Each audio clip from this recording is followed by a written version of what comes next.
Hello, welcome to my review of Christian Dior's Poison Tendre, or as I've been corrected before, if you're going to say it the proper French way, it's Poison Tendre. Did I do that right? Hopefully.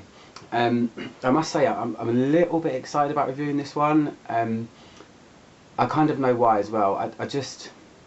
This one gets a lot of love. It's a discontinued poison by Dior, and it's a shame because there's a lot of people that really want this back. I don't think it even got to the point of reformulation. I think it's come out of my fingers. I don't think it even got to the point of reformulation. I think it just went, and I like the fact that I'm reviewing it because I finally feel like I've completed the poison set. I haven't reviewed all of them, but now I know that I've smelled all of them. I've reviewed Pure Poison already, I've reviewed Hypnotic Poison, and I've reviewed my favourite one, which is Midnight Poison. So I was lucky enough to get a sample of this from a really nice Fragrantica member. So I'm just glad I'm getting to do it basically and finding out what the fuss is about, because it does get a lot of love.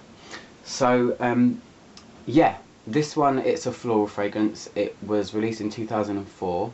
I'm not sure when it actually got discontinued, but I know it was quite a while ago, and I'm sure there's petitions somewhere saying, please Dior, bring this back. It's like they've taken away part of the set. What I like about the poisons is that they are completely separate from each other. Poison, you know, the original monstrous beast, smells completely different to Pure Poison, which smells completely different to Midnight, which smells completely different to Hypnotic. They are all perfumed in their own right, but they make a beautiful set. Now this one, I think isn't a completely separate fragrance. It does share similarities with the original. So there's 14 notes in this, and 10 of them can be found in the original Purple Poison, so it kind of makes sense why it does kind of relate a little bit. Anyway, what are the notes? So the top notes are bergamot, mandarin, rosewood, and then a really unusual note, which is asafoetida. I make curry a lot. I love India and everything about it, and I often make curries, and asafoetida is a spice, a quite unpleasant smelling spice as well, and it's supposed to kind of have a kind of onion slash leek smell about it. I don't think that's apparent in this, so don't worry about that. Then the heart notes are rose, freesia, orange blossom, honey, and then the star of the show, tuberose, which is also quite a big player in the original poison as well. And then the base notes are heliotrope, very dainty kind of vanilla-like flower, musk, sandalwood, and vanilla. So just for reference, or just for out of interest, the notes that are actually shared between the two, rosewood in the top, then most of the heart of this, rose, orange blossom, tuberose, and honey, are all in the original poison, and then the entire base can be found as well, heliotrope, musk, sandalwood, vanilla, all found in the other one. So when I first smelt this, that's probably why I thought there is some resemblance to the other one, but it still manages to smell quite different, which is just weird. Anyway, I'll put it on my skin and then I'll do my best to kind of try and describe what it's like. So, here we go. So, just going to tip the last bit on my hand. I literally put 1/4 ml of this on my wrists today and then dabbed it onto my neck. And this is kind of why I think, Dior, you were my favourite fragrance house ever until you started to fuck everything up basically and just ruin everything by reformulating it. I don't know your reasons, but right now I'm angry at you. Anyway, so Poison Tendre. So I'll tell you about the smell in a minute. I do think it's in no way tender, if that's the translation of tendre to English. It's still a really striking tuberose floral fragrance, and although I mean it's tender in comparison to the original monster that is probably, you know, I hope everybody's smelled before, it's different, and it is tender in that way, but it's definitely not a soft or by any means light tender fragrance, but you know, it's poison. It's not supposed to be, I don't think. Even pure poison, which is the white one, still packs a real good punch. So yeah, as I said, tuberose is the main star of this, which is great for me because I love tuberose. I've become akin with it. I'm not scared of it anymore because it is a real, you know, punch you in the face flower.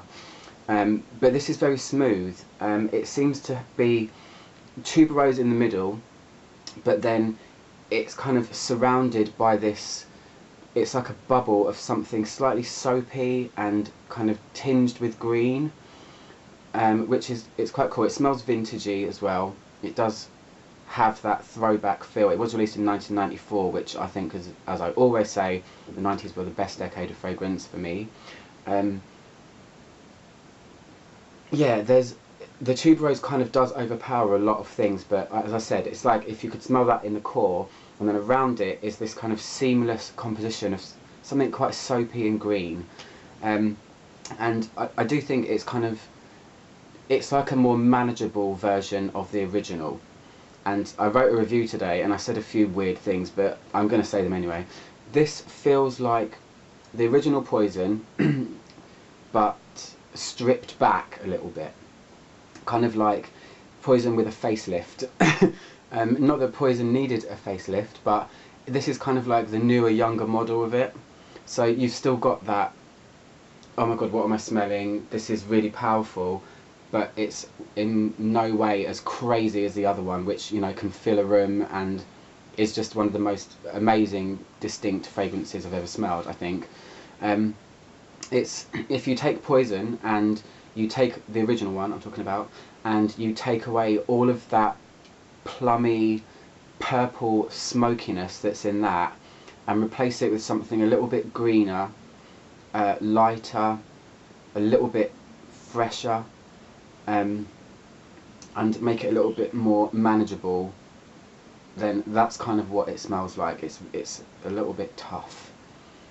It's a little bit tough, definitely. It's definitely like a flower garden. It's, I don't know, it feels familiar to me. It's so weird. When I first smelled it, I thought I've smelt that before. I don't know if somebody that I used to know used to wear it, or if there's something else on the market that's similar. I know tuberose is in a lot of fragrances, and I've got quite a few tuberose fragrances, but this feels familiar in a different way. So but I can't put my finger on it. It's really frustrating. You know, when you can kind of picture someone's face, but you just can't. It's like it's hitting something in here, but I don't know what it is. It's really, really weird. Anyway, I can imagine if, you know, if you had a bottle of this, 2 spritzes would just be enough. But yeah, I'm really glad I got to try it. So I'll talk about the dry down as well, because I have let it dry down a few times and kind of tried to get to grips with what the base is going to be, because the base has got vanilla in it and sandalwood. So sorry. Yeah, I don't think that that's apparent at all. What I wrote about the dry down of this, because I've been smelling it on my wrist over and over, the dry down is not expected at all. It's, the tuberose kind of takes a back seat, so all of that hello in your face tuberose, it doesn't disappear, but it takes a back seat. And then what it smells like when it's dry is, it's going to sound weird, but I wrote meadow flowers, kind of like very light meadow flowers. And it's also the first time that I can smell the honey, but it's not the sweet side of honey, it's the floral side of honey. Honey obviously does have a floral smell to it, and it smells like floral honey and wildflowers. Kind of delicate-y, dainty. The tuberose isn't punching you in the face anymore. It gives it a chance for the other flowers to actually show themselves. So I really like the dry down, but it really isn't me.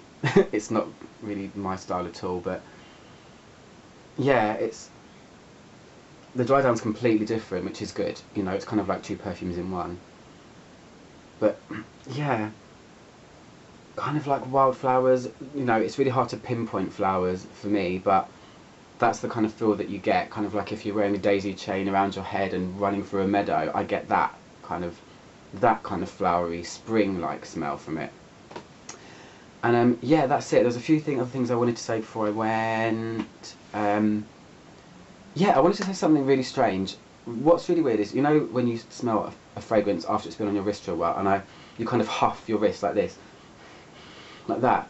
When I've been doing that, it's kind of like the tuberose is becoming revitalised. It smelt like these meadow wildflowers, and then when I've been smelling it, it's like my skin's getting a little bit moist from my breath, and then the tuberose pops out again, which I find really cool. I like that. You know, it's like throwing something else at you. It's like just when you think it's gone, there it is again. But yeah, that's the best way I can describe it. It's a real tough one, and I'm really glad I got to try it, like I keep saying. But